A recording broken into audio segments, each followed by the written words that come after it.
Don't let the badge fool you. The new compact Jaguar crossover is very much gasoline-fueled. Confusion over the name clearly fooled a few launch attendees though. Pre-drive discussion focused on whether it would have sufficient battery endurance to get us the 60 miles to lunch in Brighton, an iconic seaside resort on England's southern coast. Such are the priorities of jet-lagged road testers. The relief palpable when it was realized good old internal combustion power means a range of over 400 miles by the quoted EPA combined figure.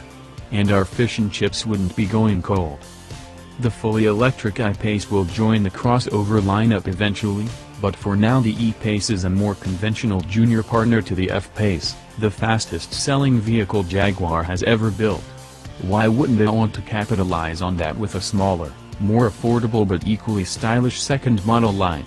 With a $38,600 starting price, it's nearly $3,500 cheaper than the equivalent entry points to the F-Pace and Evoque ranges, but, as we'll see, with a character of its own. If the E-Pace looks like a slightly truncated F-Pace with some sharper body detailing and a sportier face, then little wonder.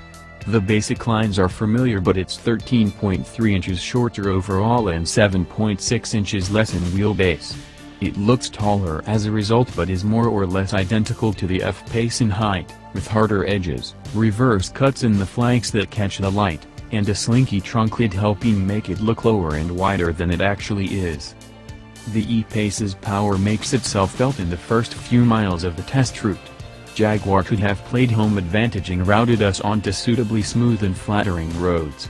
Instead we're straight onto the bumpy, concrete-surfaced orbital expressway that surrounds London before heading off along tight and twisty English lanes whose occasionally haphazard pavement is covered with a slippery carpet of wet leaves. Stated aims for the interior design include a low-slung seat position and tall beltline to contrive a sense of sitting in a low-slung car, despite being in a tall riding crossover. Go figure, but the F-Type style passenger grab handle and driver-oriented dash help contrive a sporting atmosphere, and the combination of a standard 10-inch Touch Pro screen for infotainment and large, tactile rotary controls for heating and ventilation work well.